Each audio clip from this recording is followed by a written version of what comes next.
Hey guys, welcome back to TechMan. Today, let me show you how to use trade tokens in Clash Royale. If you're wondering how to use trade tokens in Clash Royale, it's actually quite simple. Trade tokens let you exchange cards either through the in-game trader or directly with your clan. In the shop, scroll down to the trader and you'll see a selection of cards you can swap.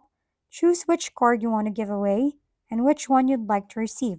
The trade will consume a token matching that card's rarity, common, rare, epic, or legendary. Each trait refreshes after a set of time, and while you can reroll the selection, it will always stay within the same rarity.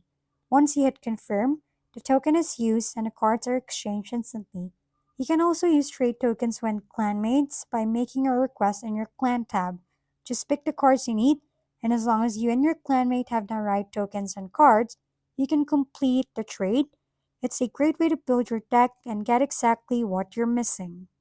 If we've been helpful, kindly give us a thumbs up and don't forget to hit the subscribe and bell button for more contents. For any questions and suggestions, comment down below.